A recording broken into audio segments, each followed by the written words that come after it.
नमस्कार.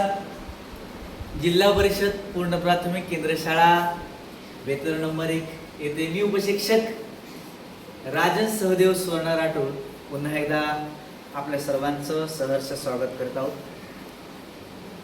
2020च्या नव्या शैक्षणिक धोरणानुसार आपला अभ्यासक्रम बदललेला आहे.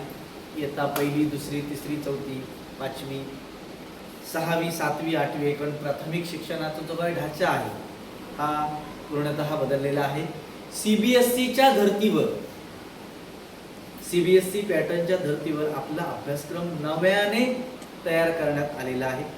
त्याचबरोबर अभ्यासक्रमाची जी रचना आहे, शैक्षणिक रचना आहे, ही सुद्धा बदलवण्यात आलेली आहे. आणि त्यामध्ये महत्त्वाचं वैशिष्ट्य या अभ्यासक्रमाचं असं आहे की एका भाषेचा दुसऱ्या भाषेशी सहसंबंध प्रस्थापित कसा करायचा. कारण असं म्हणतात की मराठी भाषा ही राज्याला जोडते, हिंदी भाषा ही देशाला जोडते, आणि English is connecting to world. आणि ह्या भाषेचा कुठंतरी दुसऱ्या भाषेशी समवाय घडवून आणणे, सहसंबंध प्रस्थापित करणे हे आजच्या कौशल्याधिष्ठित अभ्यासक्रमामध्ये फार महत्त्वाची गोष्ट आहे. मुलांनो, एखाद्या राज्याची भाषा आपण शिकणं याचा अर्थ काय होतो, तर आपण त्या राज्याच्या संस्कृतीशी जोडले. आता आपल्या जवळचं राज्य ते म्हणजे गोवा राज्य. आता विशेष करून आपण गोवा राज्यामध्ये आपले सोयरी असते, सोयरीक असते, नातेवाईक आहेत. मालवणी आणि गोव्याची भाषा ही म्हणजे एक छोटी बहीण आणि मोठी बहीण असं त्यांचं नाव. आपण पाणी म्हणतो तर ते उदार म्हणणार, आपण शाकाहारी म्हणतो, मांसाहारी म्हणतो तर नुसते म्हणणार, शिवराम म्हणणार. तर गोवा राज्याची संस्कृती आणि आमच्या सिंधुदुर्गातली संस्कृती यामध्ये आपल्याला साम्य दिसून येते. आणि भविष्यकालीन दृष्टिकोन असा की सिंधुदुर्ग जिल्ह्यातील काही मुलं ही रोजंदारीसाठी किंवा रोजगारासाठी गोव्यामध्ये जात असतात. आणि सुरुवातीला या मुलांना भाषेची अडचण येत असते. मग ही भाषा आपल्या मुलांना आतापासूनच समजायला लागली तर काय वाईट आहे.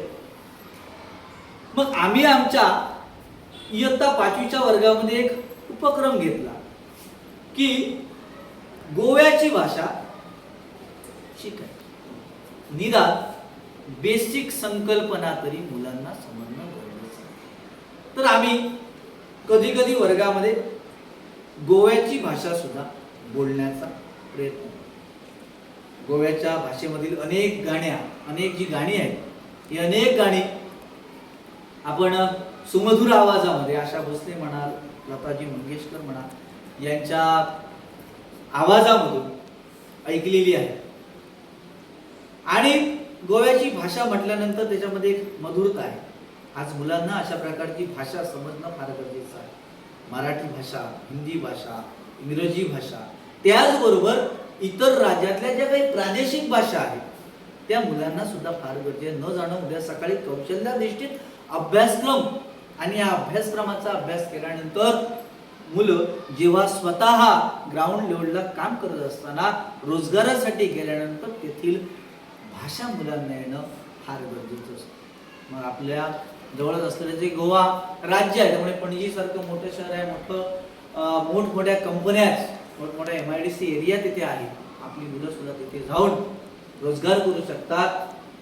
पोटाची जी खळगी आहे ती आपल्या कष्टाने, मेहनतीने, श्रमाने भरू शकतात. म्हणून आम्ही मुलांशी एक दिवस का होईना तर गोव्याच्या भाषेतनं संवाद करण्याचा प्रयत्न नेहमीच माझा असतो. थोडीफार मला गोव्याची भाषा येते.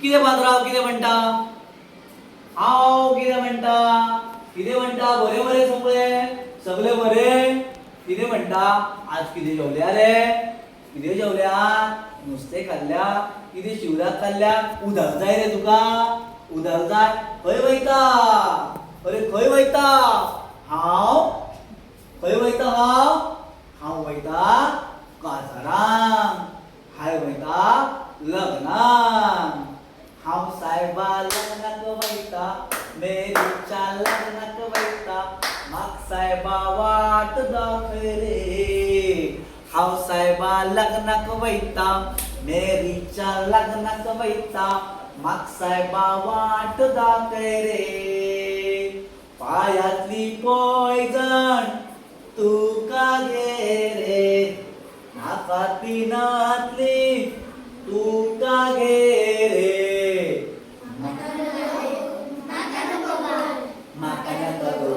म्हाका गो हांव सायबा लग्नाक वयता मेरीच्या लग्नाक वयता म्हाक सायबा वाट दाखय रे हातांतल्यो बांगड्यो तुका घे रे नाकातली नथनी तुका घे रे